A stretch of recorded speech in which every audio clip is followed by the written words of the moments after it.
Today we're responding to your comments and questions, and we're talking about why blind tastings are bogus and our whole channel is built on a throne of lies, potentially. We're talking about the thievery and the misgivings misgivings isn't the right word, but the messed up 3-tier system, whiskey etiquette, and more.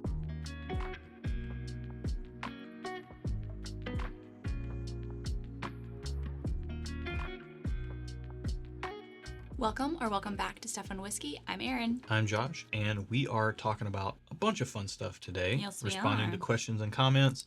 It's going to be a good one. We love doing these Q&A videos. We do them periodically. We try to do one once a month. So any questions or comments you have, any Q's you want us to A down below, or put them down below. If you want us to A your Q's, put those in the comments below. I can't even. Let's get into it. What's wrong? They got questions. We got answers. All right. What's wrong? It's a little hot in here. Okay. Alrighty. Okay. So this is a long question, and it's in reference to a recent Pours Unknown video where a special char type was used for a unique end product, and we didn't particularly care for it in the blind. Yeah. So some context. Yeah. So this is Mr. J.H. Christ. Yeah. I was like, Christ.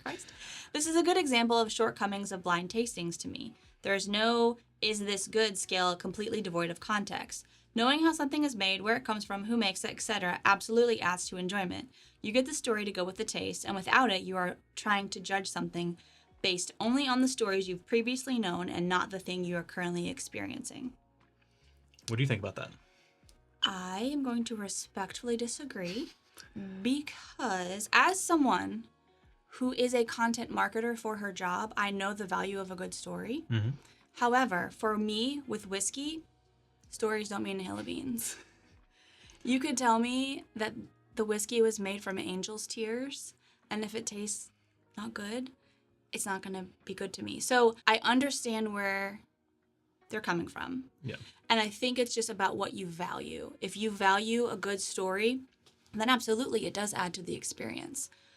I personally don't value the stories attached to the whiskey when I'm drinking it. It doesn't add or detract from my experience. Because what do you actually care about? I care about the taste.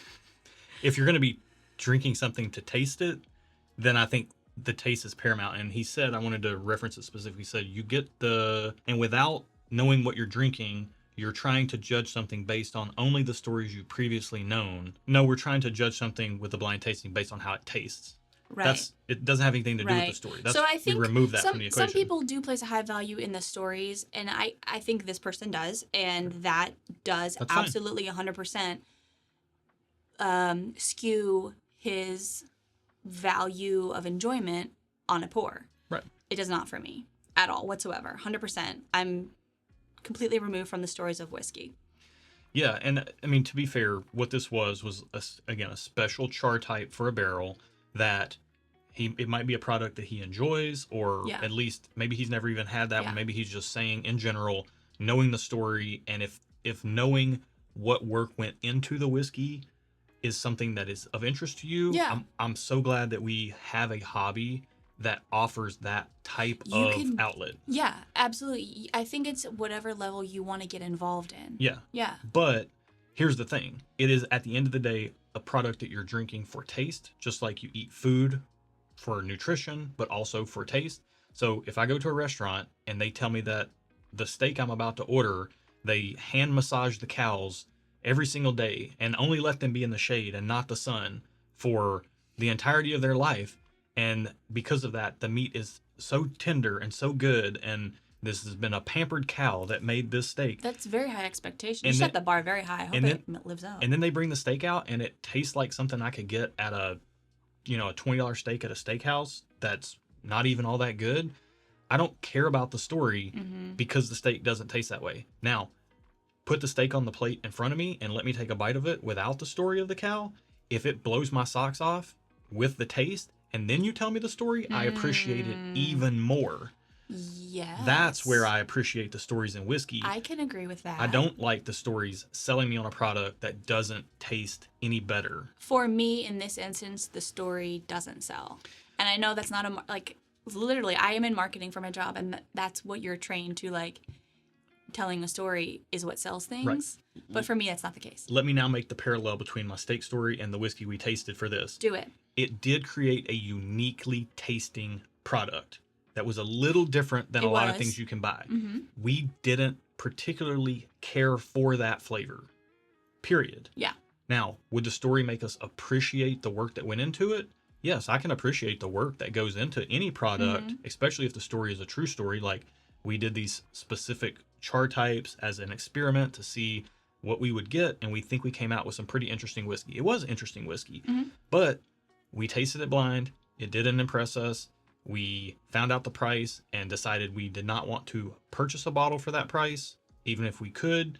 And that speaks volumes right there. And that's why we do the content the way we do it on the channel. I wouldn't say that it's a shortcoming of blind tastings. I would just say blind tastings need to be contextualized like any tasting. They needs to be remove contextualized. all bias, including stories.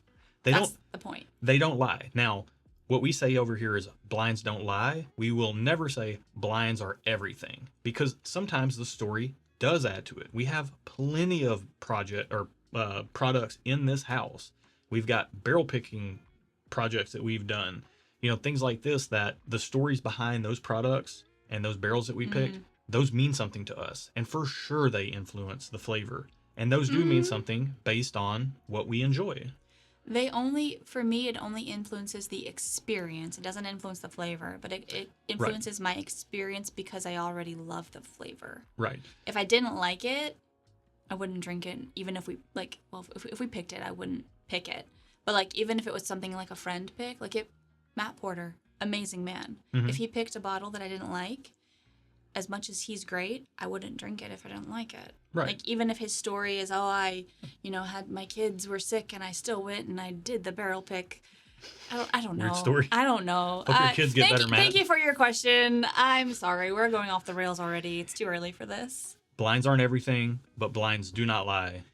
And as far as shortcomings go, just use the blind tastings as a contextual element to kind of feed back in as another data point, an unbiased data point. Then if you still want to enjoy a bottle, there are plenty of bottles that don't blow me away in blinds, but I still really enjoy them when I'm drinking them by themselves. That's fair. You do. Because there's we have plenty of bottles like that. Anyways, belaboring the point, but that was the biggest point of this whole thing. It wasn't something he left on a previous Q&A video. Again, leave your questions down below, but it wasn't something for that, but it's something that has, in various ways, in various comments, people have said things about flaws in blind tastings, and it's tasting. Tasting is subjective, whether it's blind or not. Life is flawed.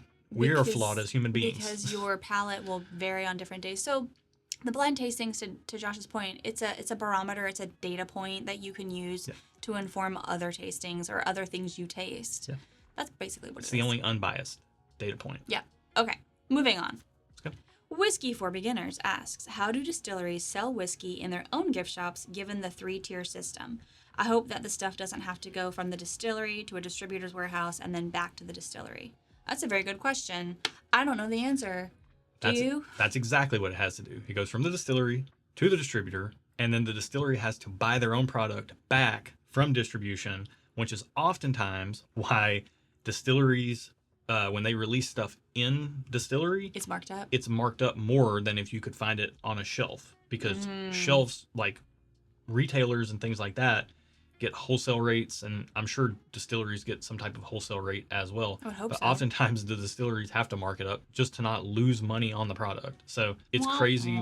The 3-tier system is a holdover from prohibition. It's a nightmare. Same with some of these ridiculous shipping laws. Nonetheless, it's what we have to work with.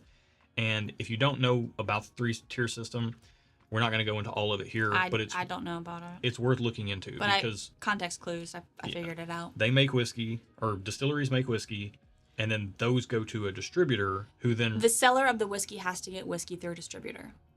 Yes. No matter who, even if the seller of the whiskey is the person who made the whiskey. Right. I get it. And it's crazy. Yeah. It's once you realize that, it's absolutely bonkers that system is still in place. Yeah. Just like it's silly that you can't ship alcohol to all 50 states. But America, thank you for your question. All right. Matt Falk 8493 asks, Is it weird that I take my own Glencairn with me when I go to a bar? 99% of bars down under don't even know what a Glencairn is when I ask for one, so I've started just taking mine. Is it really there we go. I just really like drinking my whiskey from a Glen. You say down under? Yeah. Is she from Australia? You're going to try to do an Australian accent, mate? I was going to wait for you to do You're one. going to go down under? What do you think about that? Can you answer in an Australian accent? No, that's too much pressure. I'm trying to get my nose. They say new. No. I don't know. Okay. If I can do it. I don't think it's weird. I don't know. I feel like I think it's a great pro tip. Honestly, I've not done it, but I don't think it's weird. We don't do it, but there have been times where I'll go to a bar or restaurant, typically restaurant. We don't typically go to bars. Bars aren't really our main scene, but we do love getting loud. We do love getting There's too loud and people stay There's up so late. There's so many people around and it's loud and it's okay, go on, I'm sorry. But like restaurants, the bar areas of restaurants and stuff, we do know people who take their own glassware for that because restaurants oftentimes don't cater to whiskey drinkers. And they won't have appropriate glassware. You might just get a rocks glass with something thrown in there. And if you're paying a premium for a good pour and you want to really enjoy it, it makes the perfect sense. Yeah. To me, all the sense in the world to bring your own glass that you're going to enjoy it the most in. What I'm most curious is what do the bartenders, how do they react to you when you bring your Glencairn and when you pull it out and you're like, can you put it in this? I wonder what they say. I'm so curious. I know if Paula and Justin are watching, they do this. Oh, do they? Okay. Yes, and that's the first person I heard of, and I was like, that's brilliant. So not only do I think it's not weird, I think it's brilliant. So if you are someone who does bring your own glassware to a restaurant or a bar for them to put whiskey in, because I prefer drinking whiskey out of a Glencairn as well, and most of the places we go to do have those, or I'll ask for a snifter or something like that, and they'll know what that is. But there's a lot of times where I want to not have a good pour in a rocks glass. What is the reaction? Let us know in the comments below. I'm very curious. Thank you for your question. Boom. Okay. MJKM3QZ asks, when you host a bottle share, what snack foods would you put out for guests? What would you put out? What are snack foods? We don't put out snack foods when we do bottle shares. It's all whiskey.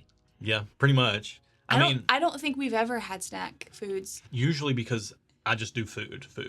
I don't do the snacks. Yeah, normally, I'll make a whole meal. Well, if people come to our home and then we do a bottle share, typically it's Josh has prepared a whole meal and then we do the bottle share after. If we do like a barrel, I'm trying to think of when we've done bottle shares. They're usually after an event like dinner or we've done a barrel pick and we're all meeting at a hotel lobby to do a bottle share, which we're not going to have snacks there. So let's pretend we're in a situation where there were snacks. Let's pretend. I would do some sort of charcuterie board because you gotta have cheese, you gotta have crackers, meat necessary, beef jerky, prefer, pretzels. I'm trying to think of like snacky foods that would be good. Little bitty pickles, like the little guys. That would wreck your palate for drinking whiskey after that. At the end. Oh no. At the end, beef jerky honestly goes really well with whiskey. I'm not gonna lie. That would or cured meats go well with whiskey. Just a bags of beef jerky, bowls of beef jerky, and some of those crackers, those little like butter crackers that are the long ones, are rectangle. Yeah. And some like cheese. Honestly, yeah.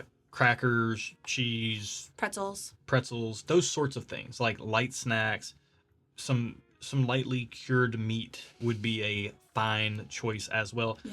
Honestly, like when I do like whiskey in the word with the guys, like a lot of times that's what's out. Those sorts of things are what's out. A little charcuterie board, yeah, like board. In that vein, and it's great. So yeah, that stuff works perfect. I would avoid like a heavy spicy bean dip.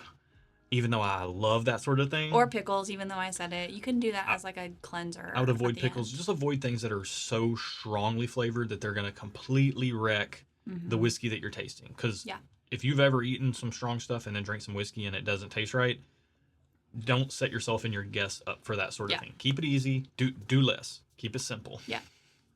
Thank you for your question. Yep. All right. Ruby D5681 asks, what were some other names you considered for the channel, and have you gone back and watched the first episode? I'll let you answer both of those. Well, I'm pretty sure Stuff and Whiskey was like the one and only name we thought of because Josh still technically has, an Instagram account called Stuff and Watches that he started years ago. And for some reason, when we started the channel, we were like, stuff and whiskey, just keep it in the family. Even though that Instagram account you're not doing anything on anymore. Yeah. But at some point, you did build that Instagram account up pretty big, and then now you're just... Yeah. Well, we did talk about, in the beginning, we did early videos. We would drink something, and we would talk about that and other stuff. Mm-hmm. And now the stuff is just the random tangents that we do in all of our videos. So we don't have a specific other stuff section. And or if you watch our live streams and you get to see my knitting, that's some stuff. Yeah. There's all kinds of other stuff. But honestly, like, it made a lot of sense because the whiskey's not the most important thing. It's just kind of the thing that brings us all together, but it's all the other stuff that really matters. The friendships, the connections, the community. Yeah. That's the things that we love. I mean, we say we're about good people and good whiskey, which perfect time to plug Patreon. If you are good people that like good whiskey, then definitely check out our Patreon community. We release our barrel picks over there, and if those go through all the paid tiers, they'll open up to the free tier. So make sure you're at least subscribed to the free tier over on Patreon. And then for the paid tiers, there's the whole community element. Yep. There's pop-up live streams, all kinds of stuff going on over there. So check that out. Yeah. But okay, Stuff and Whiskey was kind of the one and only thing. I think we just landed on it and we're like, yeah, let's do it. Also, it's kind of it's not a catchy name. I don't know if it's not catchy or not, but it's definitely not. I think it conveys that we don't really take ourselves too seriously. Does it? And we also don't take whiskey too seriously. Okay. Again, it's the secondary thing to all the other things. So also, have you gone back and watched the first episode, that being our bloopers episode? Well, I only watch that about once a month. I love that one. That's my favorite. If you haven't seen our bloopers video, make sure you just go to youtube.com/@stuffandwhiskey and it'll be there. Or you can go into our page and go way back. And no, you organize it from oldest to newest. Okay, that's fine. Then it's boom right there. But other than that, our first head-to-head that we released, have you went back and watched that? Oh, no, I've not. Or our first Topical Tuesday video? Nope. Okay. I don't think I would like to do that. Those would have you? No, I haven't. I've seen some older videos that people, every once in a while, something will pop up in somebody's feed and they'll comment on it. And I'm like, that video is 2 years old. And I'll click in to see what they're talking about. Mm-hmm. And it's kind of hard for me to watch. Just because it's, now we're very comfortable. But back then we were not comfortable and we were still having a lot of fun. We were having fun. But it's a big difference. So. Yeah, and we were in our kitchen. Learning and growing. Yeah. As human beings. Thank you for your question. That's a really good question. All right. Whiskey Sergeant asks, what is your favorite barrel pick of all time, ever? Now, I do owe an apology to Tony because he asked this a long time ago, and I was cleaning out my email inbox, and it told me that there was one still remaining, and I had to go digging for it, and I had left this one. I looked at it, but then marked it unread to include in a future Q&A, but that was months ago, so I'm sorry, Tony. Sorry, Tony. What's your favorite barrel pick? No, you answer. I have to think. Really? Is this one of our barrel It could be picks? ours, or technically, he didn't specify, but it could be any barrel pick. But what is your favorite barrel pick? You can do ours if you want to. I think the one we did with Matt Porter, the Swag Junior barrel pick, Nashville Barrel Company one. I like that one. Although the People's Bourbon is another Nashville Barrel Company pick that sometimes I like that better. Mm-hmm. Sometimes I like Swag Junior, so it's a toss-up. And Swag Junior was the first barrel pick you ever went on in person. It was the first barrel pick I ever went on. Yeah, in person. Yeah. In person. Had I done a virtual one before? We did a Blue Note virtual one. Oh, yeah. Yeah. Okay. It was my first in-person barrel pick. What about you? I think Swag Junior, Nashville Barrel Company. Honestly, for one reason or another, we do live in Nashville, Tennessee. All of their barrel picks that we've done, we usually do a few a year. All of those are super special to me. But from a blind tasting standpoint, Swag Junior has held up the best. Same, except sometimes, like I said, the People's Bourbon is another one that will beat Swag Junior, so they're close. Yeah, but then this year we've picked 2 bourbons already and got another one coming for our annual meetup that by the time this video comes out probably has already happened. But, every one of those has been amazing too. And sometimes those beat Swag Junior and the People's Bourbon for me. So our Nashville Barrel Company picks are very, very special to me. Those would be my favorites. That's a very long answer to your short question. I would say let's take away my bias for Nashville Barrel Company. Okay. And if you're going to disqualify those for some reason, I don't know why you would because they are my favorite barrel picks. But I would also say the Hard Truth Sweet Mash Rye that we did is that was very good. Very high on the list. It's very good. I absolutely love that thing. So Hard Truth, one of our favorites. Nashville Barrel Company, one of our favorites. It's hard to pick. It's like picking your favorite kid. I mean, you just did. Okay. Thank you for your question, Swag Tony. Junior. Sorry it took us forever to get to it. All right. Last, but certainly not least.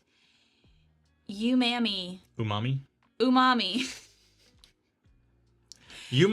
Yo, reading in front of a camera is really nerve-wracking. Did you say umami? Don't make fun of me. Okay. It's fine. That's fine. Also, screen names are weird. They are weird. Umami 0247. Yep. Oh my gosh. Now my ears are all hot and they're going to get red. I'm so embarrassed. Good. Your hair's covered up. You're good. Okay. You said you worked for UPS. Are you a road driver or residential driver? And how long have you been working there? So this question's for me. You. And this popped up I don't know where it popped up. It popped up somewhere. Yeah. I've worked at UPS for 22 years now. What? You're so old. Started there when I was 18. I've actually worked at UPS more years of my life than I've not worked at UPS. Yeah. Including being a baby and a child. What about in utero? Yes. Even if you include the in utero time, Wow. I have worked at UPS Longer? more of my life, more than 50% of my existence Okay. as a human being. So that's wild to think of. I just now realized that in this very moment on camera. I don't know how to feel about that, but yeah, I worked in the warehouse for a handful of years, 4 years while I was doing college, and then I did delivery driving, commercial and residential. I delivered around Vanderbilt Hospital and University for a lot of the time that I drove, and then some residential around the area as well. And then about 11 years ago, I transitioned into doing tractor trailer driving for UPS, and that's my job. Yeah. This channel is not our jobs. It is a fun thing that we do with the community and for the community and as part of the community.